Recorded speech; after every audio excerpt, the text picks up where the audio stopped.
ساکنان برخی از محله‌های دوشنبه از نظام گرم‌دهی پایتخت ناراضگی کردند. تاجیکستان از قطعنامه روسیه در سازمان ملل متحد درباره مبارزه با ستایش ناتسیسم پشتیبانی کرد. طالبان برخی کشورها را به حمایت از داعش در افغانستان متهم کرد.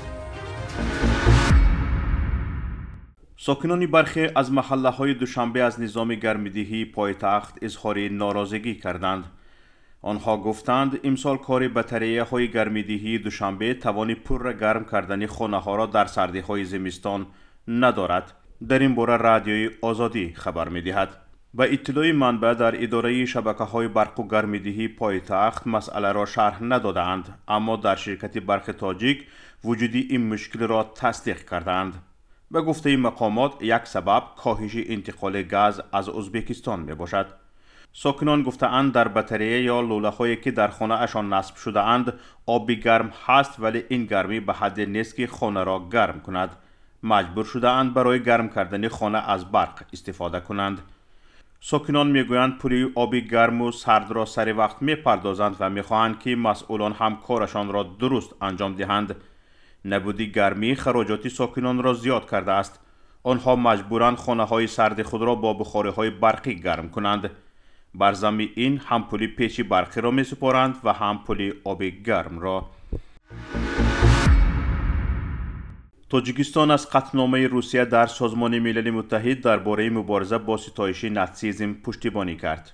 در مجموع 120 کشور به جانبداری لایحه قطعنامه روسیه در سازمان ملل متحد آواز دادند. از ایده فدراسیون روسیه 50 کشور از جمله ایالات متحده آمریکا، پولشا، آلمان، فنلاندی، ایتالیا و اوکراین پشتیبانی نکردند و زید آواز دادند. 10 کشور دیگر بی‌طرف ماندند. در بین آنها ترکیه، شویتزاری، جمهوری کره، افغانستان هستند. سخن درباره قطعنامه مبارزه به مقابل قهرمان تراشی ملت‌گرایان، نیوناتسیسم و دیگر عملیه‌هایی که به وسعت شکل‌های نجات پرستی، تبعیض نژادی، بیگانه پرستی و آشتیناپذیری به آن وابسته مساعدت می‌کنند می‌رود. مؤلفان قطعنامه حادثه‌هایی را که با ترنم و ترغیب ناتسیسم علاقه‌مندند قطعاً محکوم می‌کنند. در این قطعنامه به دولت‌ها توصیه داده می‌شود که موافق عهده‌داری‌های بین‌المللی خود عاید به حقوق انسان در ساحه قانونگذاری و تعلیم چاره‌های مشخص اندیشند. از کشورها تقاضا می‌شود که همه شکل‌های تبعیض نژادی را از بین برند. رئیس دفتر سیاسی طالبان در دوحه قطر مقامات دولت سابق افغانستان و برخی کشورها را به حمایت از داعش در افغانستان متهم کرد.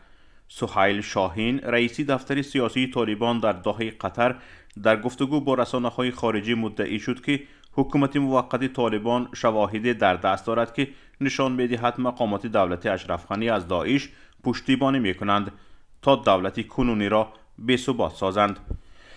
در این باره خبرگزاری سپوتنیک افغانستان اطلاع داده است.